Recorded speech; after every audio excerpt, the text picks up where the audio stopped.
Hello student, welcome to my study channel শিক্ষা দিশারি। আজ আমরা ভিটামিন সি সম্পর্কে আলোচনা করব ক্লাস 11 নিউট্রিশনের। তো দেখো, আমাদের আজকে topic vitamin C. Vitamin C সম্পর্কে জানতে গেলে প্রথমেই আমরা জেনে নেব ভিটামিন সি এর রাসায়নিক নাম কী। তাহলে ভিটামিন সি কিন্তু খুবই ইম্পর্ট্যান্ট একটি টপিক। সমস্ত যে ভিটামিনগুলো আছে তার মধ্যে কিন্তু ভিটামিন সি খুব ইম্পর্ট্যান্ট। তো ভিটামিন সি এর রাসায়নিক নাম হচ্ছে অ্যাসকর্বিক অ্যাসিড। প্রথমে আমরা জানবো এর রাসায়নিক নামটা কি। অ্যাসকর্বিক অ্যাসিড, ভিটামিন সি এর রাসায়নিক নাম অ্যাসকর্বিক অ্যাসিড। এরপর আমরা জানবো যে ভিটামিন সি এর কিছু বৈশিষ্ট্য আমরা একটু দেখে নিই। ভিটামিন সি জলে দ্রবণীয়, এছাড়া এটি অ্যালকোহলীয় দ্রব্য, তবে এটি স্নেহ পদার্থ বা স্নেহ দ্রাবকে অদ্রাব্য। প্রতি 100 মিলিলিটার জলে 30 গ্রাম ভিটামিন সি দ্রবীভূত হতে পারে। এটি এক ধরনের সাদা কেলাসিত পদার্থ যা তাপে বিনষ্ট হয়, তাই রান্না করা খাদ্যে এই ভিটামিন থাকে না। ভিটামিন সি অন্ত্রে শোষিত হয় এবং যকৃতে সঞ্চিত হয়। আলো, অম্ল ও ক্ষারে এটি নষ্ট হয় এবং বায়ুর অক্সিজেন দ্বারা জারিত হয়ে নষ্ট হয়। তাহলে এগুলো হচ্ছে ভিটামিন সি এর বৈশিষ্ট্য। এটি যেহেতু জলে দ্রাব্য ভিটামিন, তাহলে জলেও দ্রবীভূত হয় এবং তাপ প্রয়োগ করলেও এটি নষ্ট হয়ে যায়। এরপর আমরা জানব যে এর উৎস সম্পর্কে। উৎস কিন্তু উদ্ভিজ্জ উৎসটা বেশি ইম্পর্টেন্ট। ঠিক আছে, উদ্ভিজ্জ উৎসের মধ্যে দেখো টক জাতীয় ফল যেমন আমলকি। ভিটামিন সি এর সর্বশ্রেষ্ঠ উৎস হচ্ছে আমলকি। তাছাড়া লেবু, কমলা লেবু, টমেটো, আনারস, পেঁপে, পেয়ারা আছে, পেয়ারা এখানে না পেয়ারা ইত্যাদিতে প্রচুর ভিটামিন সি থাকে। এছাড়া বাঁধাকপি, কাঁচা লঙ্কা, লেটু শাক, বিন, মটরশুঁটি ইত্যাদিতেও ভিটামিন সি যথেষ্ট পরিমাণে থাকে। আলু এবং বিভিন্ন বীজে ভিটামিন অল্প পরিমাণে থাকে, তবে অঙ্কুরিত অবস্থায় আলু এবং বীজে ভিটামিন সি এর পরিমাণ বৃদ্ধি পায়, যেমন অঙ্কুরিত ছোলা। তোমরা যদি অঙ্কুরিত ছোলা খাও তখন কিন্তু ভিটামিন সি সেখানে প্রচুর পরিমাণে পাবে। এছাড়া প্রাণীজ উৎসটা একটু দেখে নিই। গরুর দুধ, মাছ, মাংস প্রভৃতিতে ভিটামিন সি অল্প পরিমাণে থাকে। এছাড়া মাতৃস্তন দুগ্ধে এই ভিটামিন স্বাভাবিক পরিমাণেই থাকে। ঠিক আছে, তাহলে এটা গেল ভিটামিন সি এর উৎস। দেখো, ভিটামিন সি এর উৎসটা কিন্তু এখানে ছকের আকারে খুব ভালো করে দেওয়া আছে। টাটকা টক জাতীয় ফল আমলকি, পেয়ারা, পাতিলেবু, কমলালেবু, টমেটো, পেঁপে, আনারস। তাছাড়া শাকসবজির মধ্যে বাঁধাকপি, লেটুস, মটরশুঁটি, কাঁচা লঙ্কা, বিন, আলু, স্বল্প পরিমাণে বীজ, অঙ্কুরিত অবস্থায় ভিটামিন সি বৃদ্ধি পায়। যা বললাম সেটাই লেখা আছে এখানে। প্রাণীজ উৎস গরুর দুধ, মাছ, মাংস, মাতৃদুগ্ধ। সর্বশ্রেষ্ঠ যদি উৎস বলা হয় তাহলে টাটকা টক জাতীয় ফল আমলকি, পেয়ারা, পাতিলেবু, টমেটো, আনারস এগুলো। এই দেখো, তোমাদের একটু এখানে পিকচার দেওয়া আছে কমলালেবু, আমলকি, পেয়ারা, আনারস, গরুর দুধ, মাতৃদুগ্ধ, মাংস, মাছ এগুলো। ঠিক আছে, এবার আমরা একটু জেনে নেব যে কয়েকটি খাদ্যদ্রব্য যেখানে ভিটামিন সি এর পরিমাণ 100 গ্রামে কত করে দেওয়া আছে। যেমন একটি গুজবেরি একটি ফলের নাম, যেখানে হচ্ছে ভিটামিন সি 100 গ্রামে 700 মিলিগ্রাম থাকে। পেয়ারাতে থাকে 300 মিলিগ্রাম, সব কিন্তু পার 100 গ্রাম। আমলকি হচ্ছে 600 মিলিগ্রাম। কমলালেবু থাকে 68 মিলিগ্রাম। পাতিলেবু হচ্ছে 63 মিলিগ্রাম পার 100 গ্রাম, সব কিন্তু পার 100 গ্রাম। কাজু ফলে থাকে 180 মিলিগ্রাম। পাকা পেঁপেতে থাকে 57 মিলিগ্রাম। মূলো শাকে থাকে 65 মিলিগ্রাম। পালং শাকে 48 মিলিগ্রাম। পাকা টমেটোতে থাকে 32 মিলিগ্রাম। পাকা আম 24 মিলিগ্রাম। ধনে পাতায় 135 মিলিগ্রাম। বাঁধাকপিতে 124 মিলিগ্রাম। তাহলে এখানে আমাদের একটু খাদ্যের নামগুলো জেনে রাখতে হবে যেগুলোতে ভিটামিন সি অধিক পরিমাণে থাকে। ঠিক আছে, এরপর জানবো আমরা ভিটামিন সি এর কাজটাও ভেরি ভেরি ইম্পর্টেন্ট। প্রথম 1 নম্বর দেখো, মেসেনকাইমা থেকে উৎপন্ন সহযোগী কলার অস্ট্রয়েড, ডেন্টিন এবং কোলাজেন স্বাভাবিক উৎপাদনে ভিটামিন সি সহায়তা করে। 2 নম্বর কি আছে, প্রোলিন থেকে হাইড্রক্সিল প্রোলিন সংশ্লেষে সহায়তা করে। এই ভিটামিন কোলাজেন উৎপাদন ত্বরান্বিত করে। 3 নম্বর কি আছে, মানুষ এবং অন্যান্য প্রাণীদের ভিটামিন সি অন্ত্র থেকে লৌহের শোষণ ত্বরান্বিত করে। সম্ভবত এই ভিটামিনের বিজারণ ক্ষমতা এই ক্ষেত্রে প্রযোজ্য হয়। এই যে পয়েন্টটা আছে না, যে লৌহের শোষণকে বিজারিত করে ভিটামিন সি। আচ্ছা, লৌহের শোষণ, তাহলে এই পয়েন্টটি একটু তোমরা নোট করে রাখবে। এখান থেকে তোমাদের একটা কোয়েশ্চেন কিন্তু দিয়ে দিতে পারে যে লোহা বা লৌহ বা আয়রনের শোষণে সাহায্য করে কোন ভিটামিন, তাহলে সেটা হবে ভিটামিন সি। আর একটা কোয়েশ্চেন দিয়ে দেয় যে খনিজ লবণ ক্যালসিয়াম এবং ফসফরাস শোষণে সাহায্য করে কোন ভিটামিন, তাহলে অ্যান্সার হবে ভিটামিন ডি। ঠিক আছে, ভিটামিন ডি হচ্ছে ক্যালসিফেরল আর ভিটামিন সি হচ্ছে অ্যাসকর্বিক অ্যাসিড। তোমাদের কিন্তু এইভাবে উত্তরটা লিখতে হবে। এই দুটো কোয়েশ্চেন কিন্তু খুব ইম্পর্টেন্ট, তোমরা একটু নোট করে রাখবে। এরপরে কাজ দেখো, 4 নম্বর কী আছে, লোহিত রক্তকণিকার পূর্ণতা প্রাপ্তিতে সাহায্য করে।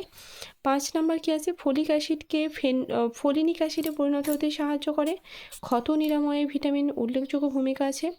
কার্বোহাইড্রেট বিপাকেও অংশগ্রহণ করে। আয়রনের সঞ্চিত রূপ ফেরিটিন থেকে আয়রন অপসারণেও সাহায্য করে। 9 নম্বর কী আছে দেখো, প্রাণীদের বিভিন্ন ধরনের অধিবিষ এবং পীড়নমূলক অবস্থার বিরুদ্ধে প্রতিরোধ গড়ে তুলতে ভিটামিন সি কার্যকরী ভূমিকা পালন করে, অর্থাৎ অ্যান্টিঅক্সিডেন্ট হিসাবে কাজ করে। এই যে পয়েন্ট আছে না, অ্যান্টিঅক্সিডেন্ট, যে কয়েকটি অ্যান্টিঅক্সিডেন্টের নাম বলো, সেখানে তোমরা পাবে ভিটামিন সি এর নাম। ভিটামিন সি কিন্তু একটি অ্যান্টিঅক্সিডেন্ট রূপেও কাজ করে। নেক্সট কী আছে দেখো, ভিটামিন সি সম্ভবত অ্যাড্রিনাল কর্টেক্সের এবং যৌনগ্রন্থির হরমোন সংশ্লেষে সাহায্য করে।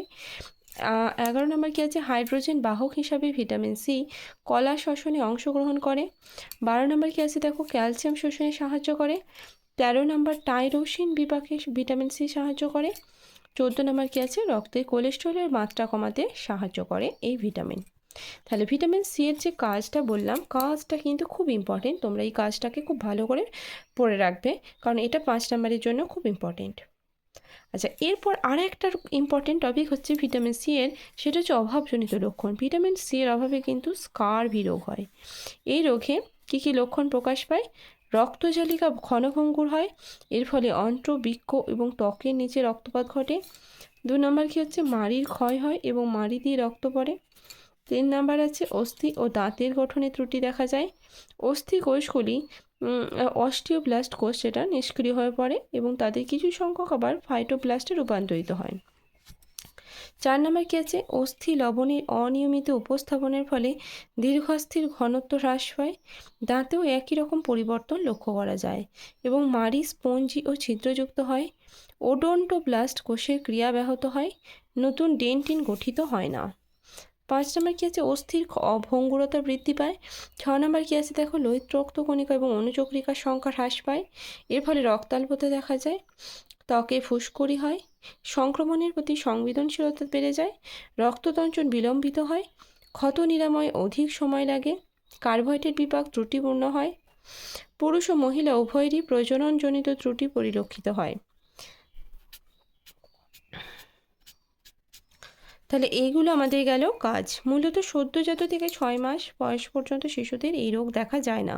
দীর্ঘদিন যাবৎ ভিটামিন সির অভাব হলে তবেই স্কারভি রোগ পরিলক্ষিত হয়। স্কারভি রোগের পরিণত অবস্থায় শিশুদের উত্তেজিতা, খিটখিটে ভাব, সন্ধিস্ফীতি, পাণ্ডুবর্ণ, নিশ্চল ভাব ইত্যাদি সুস্পষ্ট লক্ষণ দেখা যায়। এই যে দেখো, স্কারভির একটা পিকচার এখানে তোমাদের দেওয়া আছে। স্কারভি বুঝতে পারছো যে মাড়িতে আমাদের দাঁতের মাড়িতে আমাদের ঘা হয়, সেটাই হচ্ছে স্কারভি। এবার দেখো, শিশুদের ক্ষেত্রে স্কারভি রোগের কিছু লক্ষণ দেখা যায়। সেগুলো কি? হাতে এবং পায়ে কিন্তু এদের বেদনা বা ব্যথা হয়, রক্তপাতের জন্য গাঁটগুলি ফুলে ওঠে, শিশুটিকে স্পর্শ করলে বা কোলে নিলেই ব্যথা পায় এবং কেঁদে ওঠে, দাঁত দিয়ে রক্ত পড়ে এবং দাঁতের গোড়ায় জীবাণু সংক্রমণ ঘটে, দাঁত ভঙ্গুর হয়, মাড়ি নরম হয়, দাঁত পড়ে যায়, ত্বকের বা চামড়ার নিচে নীলচে লাল বর্ণের চাকতি স্পষ্ট লক্ষ্য করা যায়।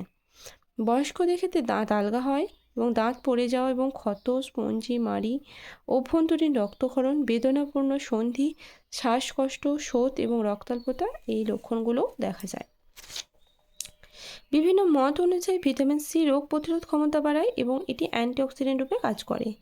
এটি রক্তের কোলেস্টেরল ও ট্রাইগ্লিসারাইড কমাতে সাহায্য করে, যেটা ব্যাড কোলেস্টেরল, এলডিএল এবং ভিএলডিএল ও ট্রাইগ্লিসারাইড কমাতে সাহায্য করে। গবেষণায় দেখা গেছে ভিটামিন সি সমৃদ্ধ খাদ্য গ্রহণকারী মানুষদের পাকস্থলী এবং গ্রাসনালীর ক্যান্সার হওয়ার প্রবণতা অনেকাংশে হ্রাস পায়।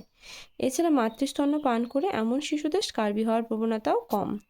তাহলে ভিটামিন সি সমৃদ্ধ যে সমস্ত খাবারগুলো আছে সেগুলো যদি আমরা সঠিক পরিমাণে খেতে পারি, তাহলে কী হবে, আমাদের ভিটামিন সির অভাবজনিত লক্ষণগুলো কিন্তু দেখা যাবে না। যেমন স্কারভি কিন্তু দেখা যাবে না।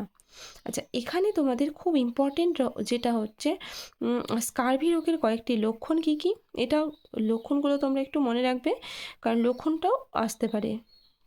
এছাড়া অ্যান্টিঅক্সিডেন্ট রূপে ভিটামিন সি এর গুরুত্ব কী, এই যে ভিটামিন সি এর গুরুত্ব অ্যান্টিঅক্সিডেন্ট রূপে কী আছে সেটাও তোমাদের জন্য খুব ইম্পর্টেন্ট। তাহলে এই কোশ্চেনগুলো তোমাদের জন্য পরীক্ষার জন্য কিন্তু খুব ইম্পর্টেন্ট।